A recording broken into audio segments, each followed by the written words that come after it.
De gamle bydelene I Istanbul utrolig fascinerende.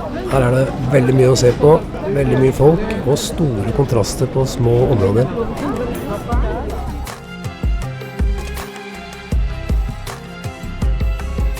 En tur I et tyrkisk bad, hammam, det hører med. Here's the guys giving us new skin. Der blir du vasket og massert til den store gullmedaljen.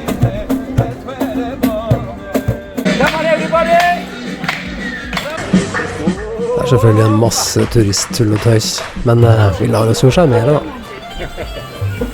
Vi jo turister. Det varme saker altså.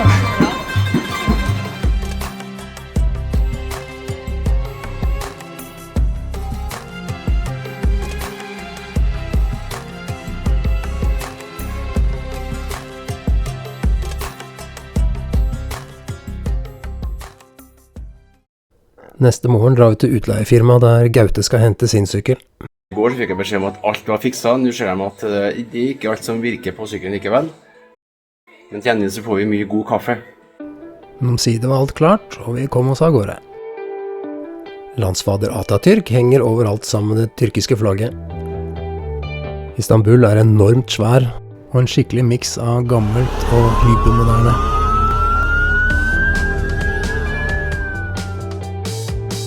Så kommer vi på en bensinstasjon, klokka 8:30 om morgenen, og vi har nettopp fylt, det vil si de fyller for oss. Og så insisterer de på at de skal servere oss te.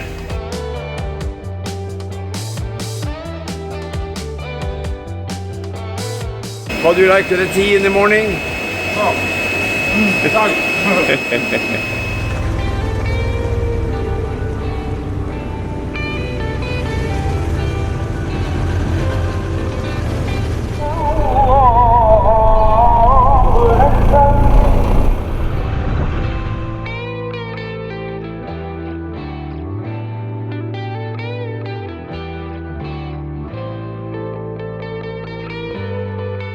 Da det Marius som driver og videreutvikler billigproduktene fra NOx. Det produktutvikling det. Hvis du betaler litt mer så får du sikkert uten den vindjakken. Ja, det det som skal til, ja. Tror det. Bunu boşaltıp koyacağız. Siz götüreceksiniz. Av en lokal bonde vi treffer, så blir vi overøst med fersken og druer. Han gir seg ikke før han har fylt opp en hel pose.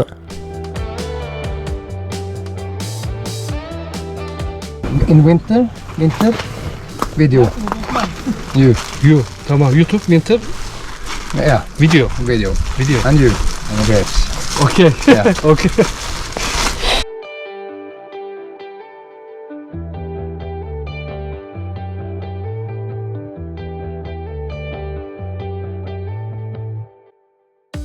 Ankara ligger på nesten 1000 meter over havet, så her en behagelig kjøretemperatur. Vi parkerer innendørs. Det kult klart.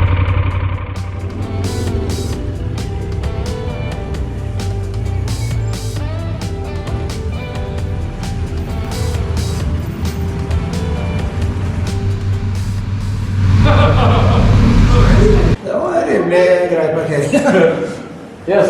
Olmaz. The boss of the park here. Park yer burası değil. Aşağıda. No. Bunlar They are afraid of you. Hollanda! We are from Hollanda!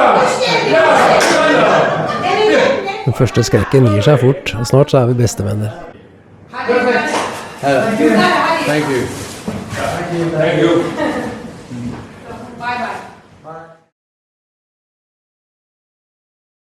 Det satses voldsomt på boligbygging i Tyrkia.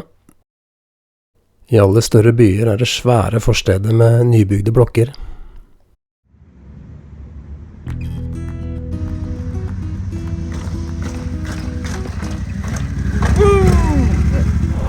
Today it's the 1st of September and it's almost like the autumn has come. It's 21 degrees and almost a little bit chilly.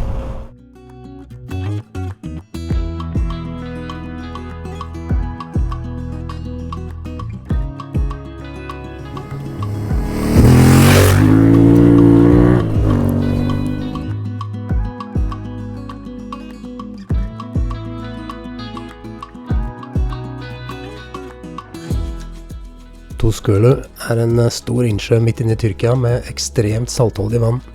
Den er aldri mer enn en halvmeter dyp. Om sommeren så tørker den inn og etterlater et 30 cm lag med salt.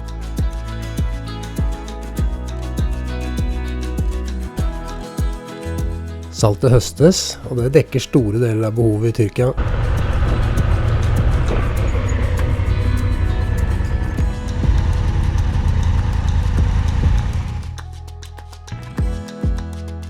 Mange steder i øst så vi disse store teltleirene.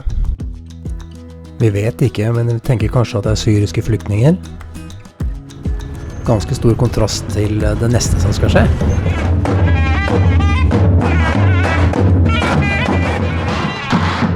Da er vi invitert på bursdag, tror vi. I landsbyen Evren ble vi vinket inn til veikanten. Det er bryllup på gang, og de insisterer på at vi skal være med.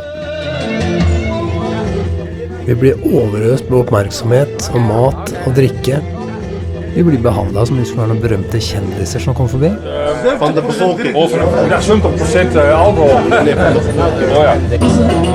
Og det er ikke snakk om å få dra derfra før man har vært med og dansa.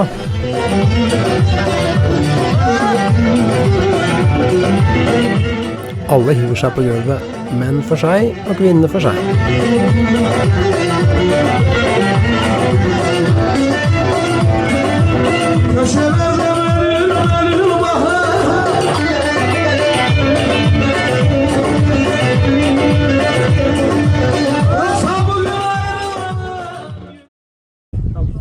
Wedding. Det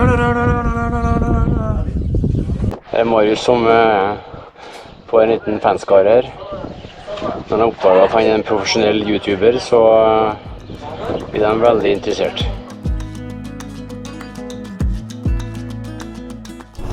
They are extremely hospitable. Beautiful people. That was fun. Det var utrolig hyggelig å bli invitert til bryllup, og det ble en stor opplevelse for oss.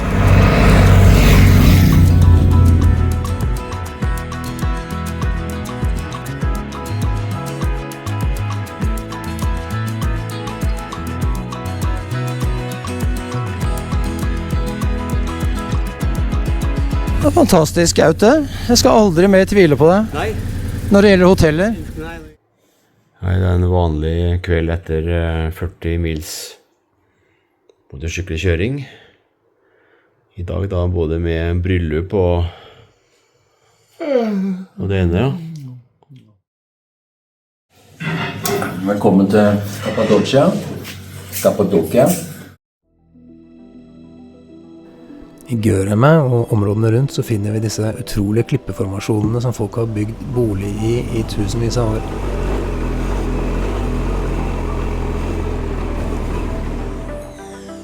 Dette området kalles Valley of Love.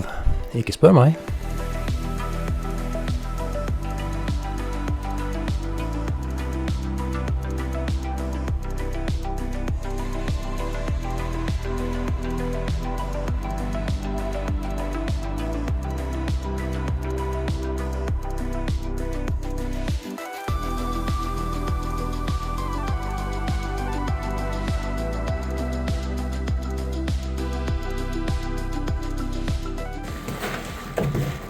I Derinkoyo, ikke så langt fra Göreme, så oppsøkte vi den underjordiske landsbyen. Det er et skikkelig nettverk av ganger som strekker seg helt ned på 85 meters dyp.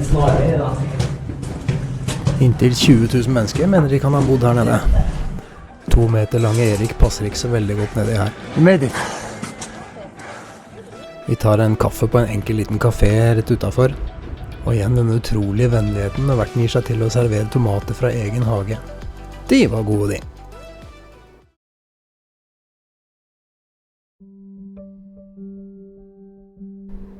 Grytidlig neste morgen så er vi oppe for å overvære det fantastiske synet av 150-200 varmluftsballonger som går opp ved soloppgang.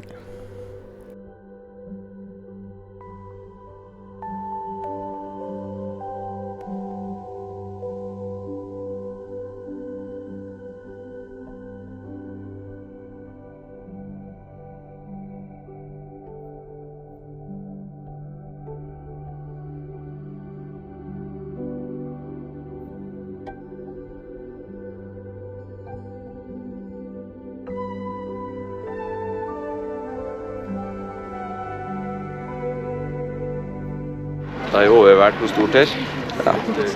150 luftballonger. Happy? Very happy. Really, Yeah, really happy. really. This was great. Yeah, amazing. Yes. How we did. Almost landing on the balloon. Landing on the balloons. Yeah. Glad you didn't. Turen fortsetter østover. Vi kjører på rundt 1500 meter, så det gir en herlig temperatur. Thank you. Da har vi blitt invitert inn på kaffe av en kar på et litt enkelt sted ved veien her. Free coffee.